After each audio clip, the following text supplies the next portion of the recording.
It began on a windless night when the air over the grasslands carried no scent of rain or prey. The village slept under a pale sky, its silence broken only by the occasional cry of a nightjar.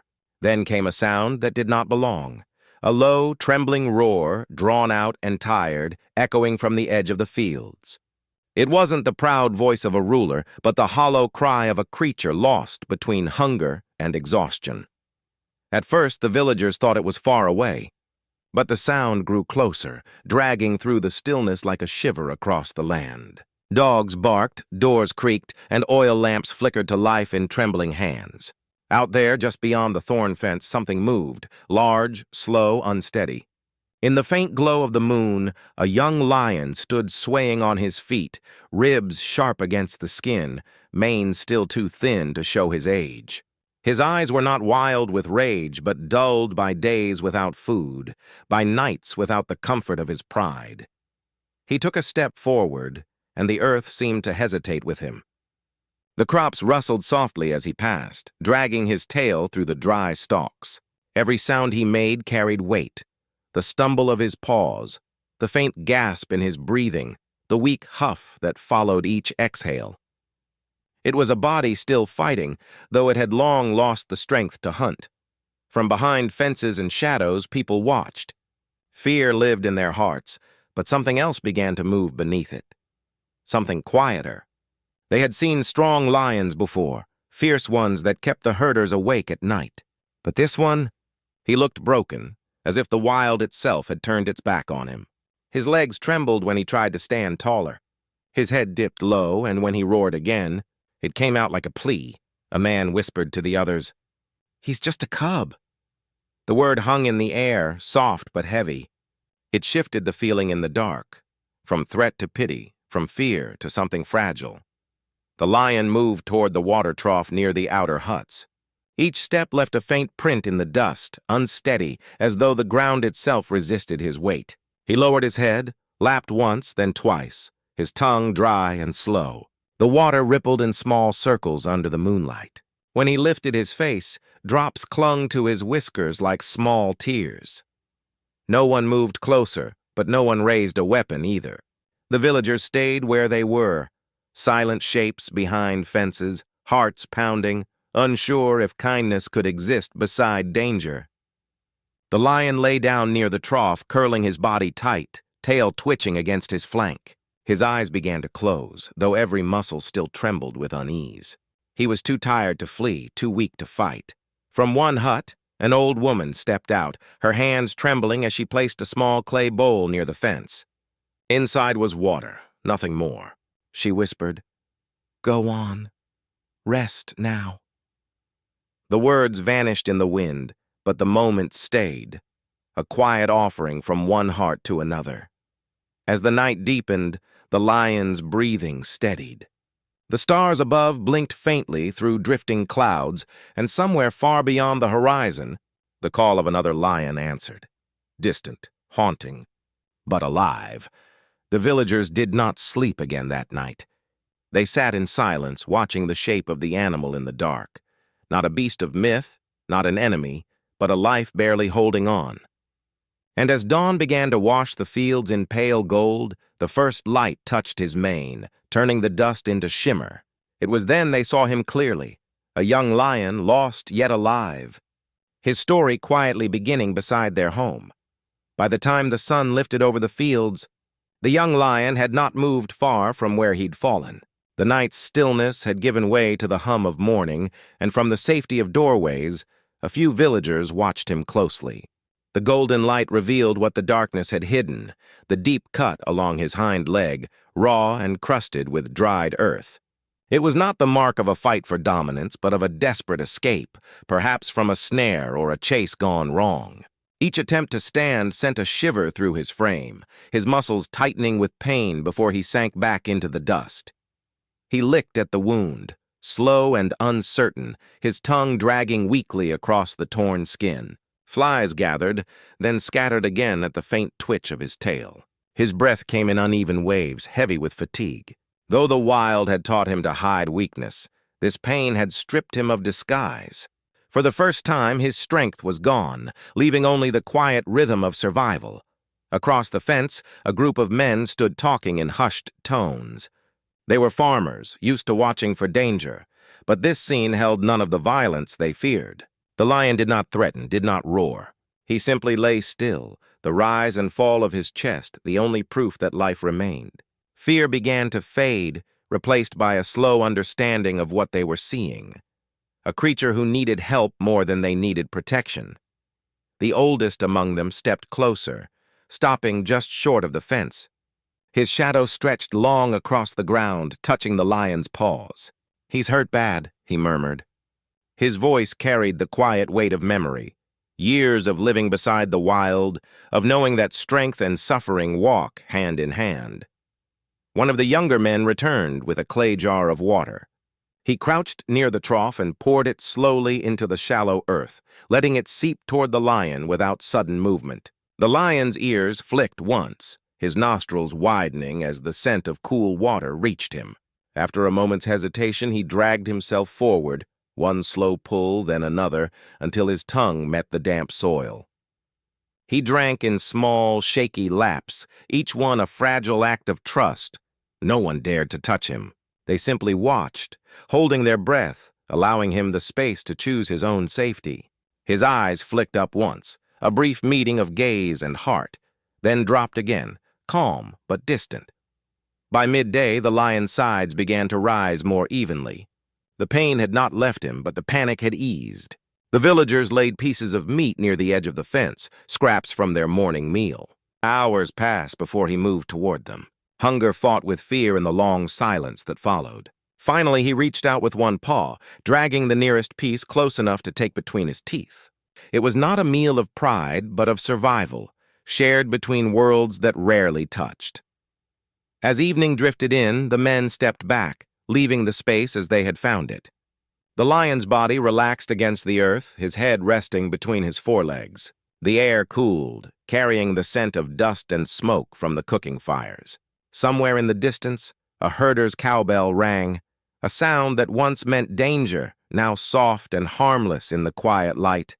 The lion's tail flicked once more before stilling completely.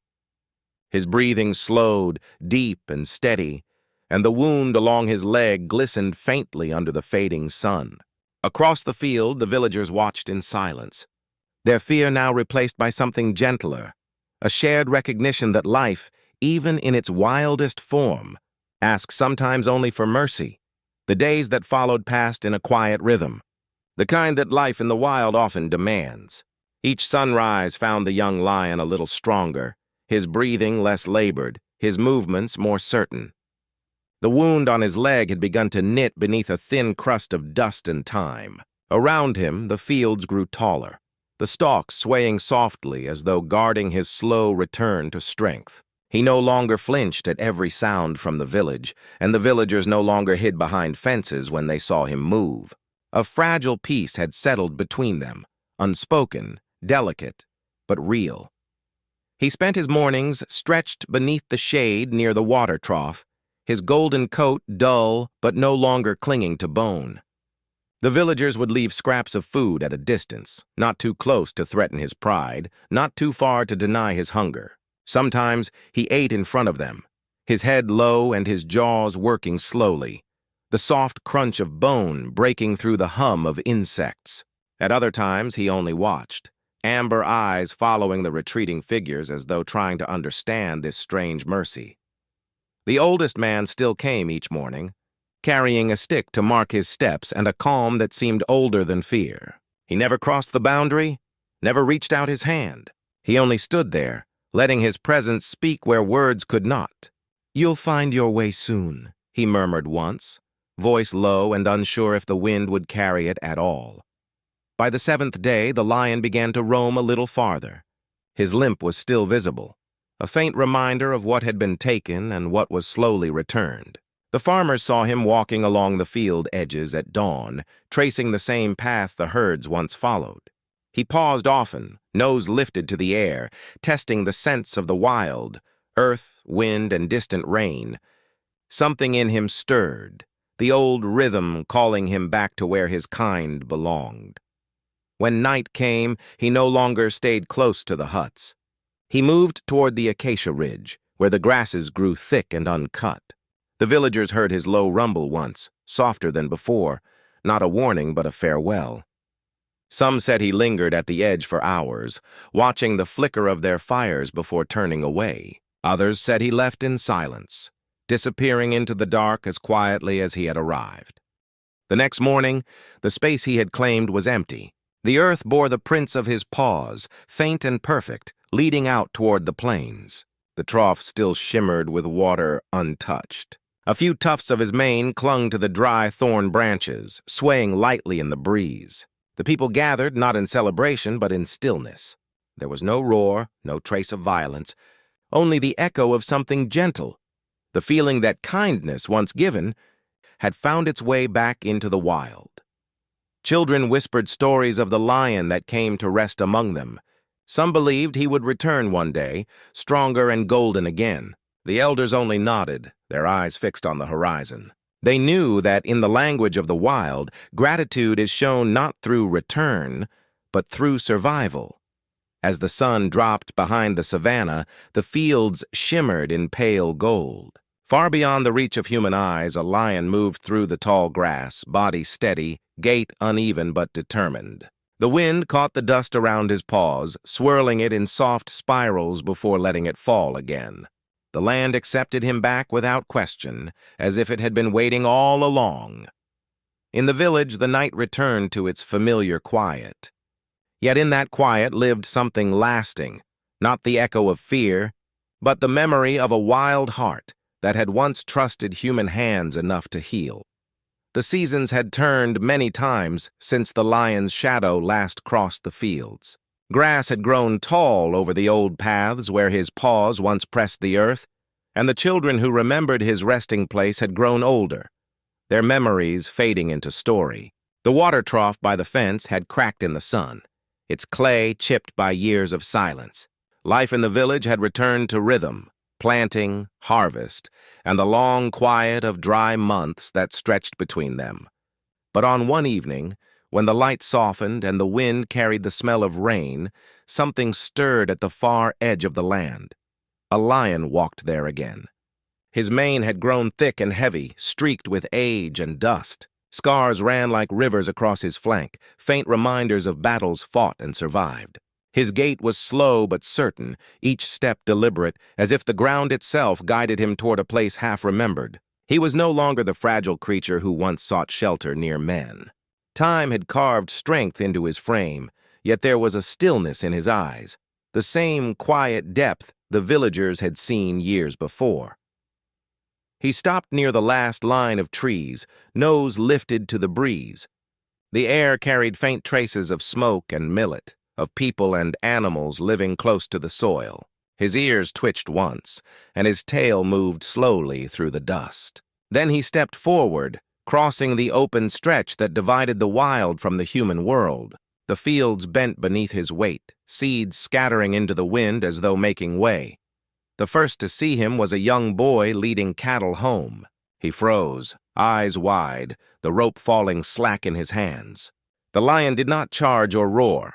He simply stood, head high, golden in the fading light. For a long moment the boy stared, torn between fear and wonder.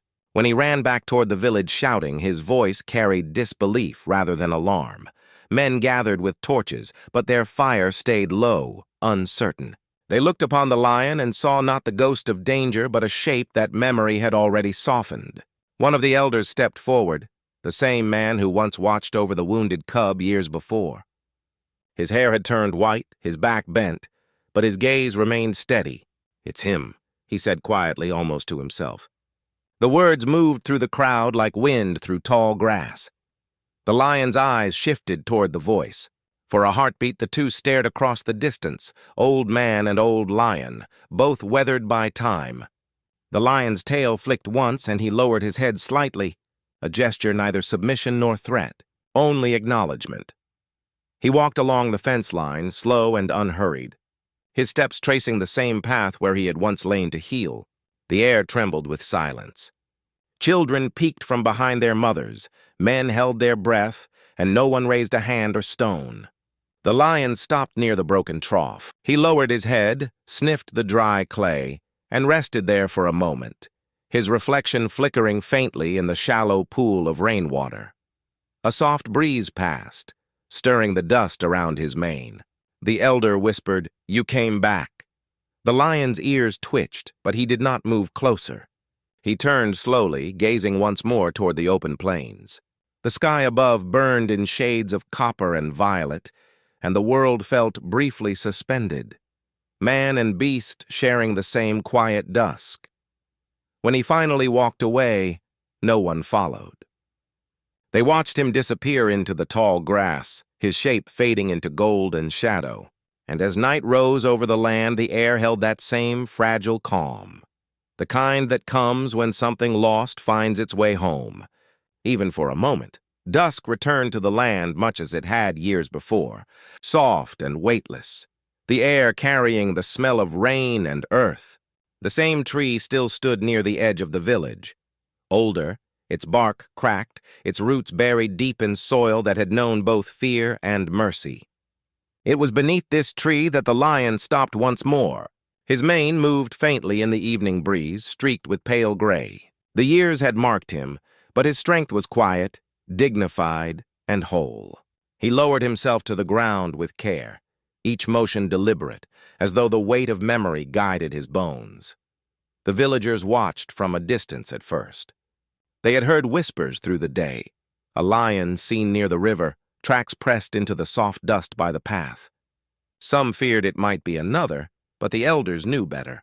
The shape, the gait, the stillness between each breath, all spoke of a life once shared with them long ago.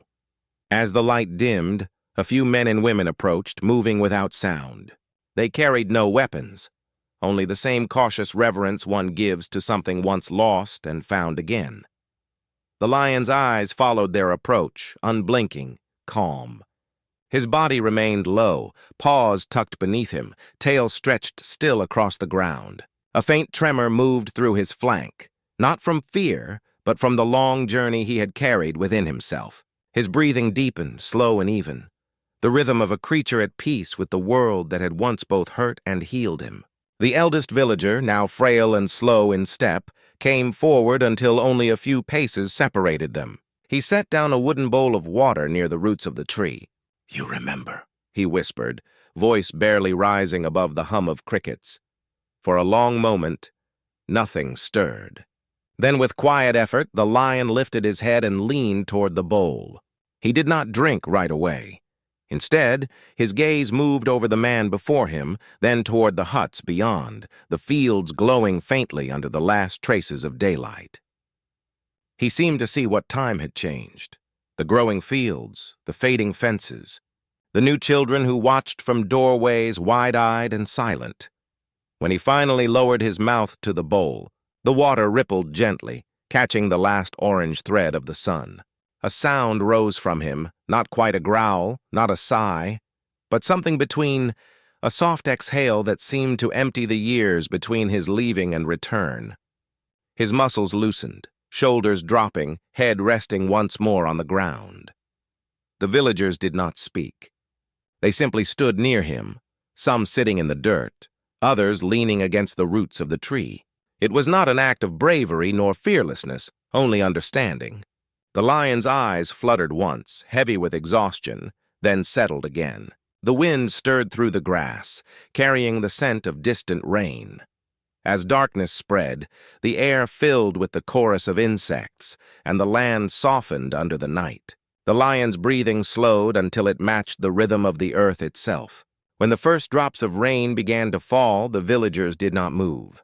The elder reached out, his hand trembling, letting the rain mix with the dust on his fingers. "Rest now," he said softly. The words melted into the air, carried away by the wind. By dawn, the lion's body lay still beneath the tree. The storm had passed, leaving the fields washed clean, the air thick with the smell of wet soil. The people gathered not to mourn, but to watch. They covered the ground around him with leaves and grass, their movements slow and respectful. When the sun rose, its first light touched the lion's mane, setting it aglow one final time. Beyond the fields, the wild stretched endless and open. The circle was complete. A life once saved had returned home to rest, where compassion had begun.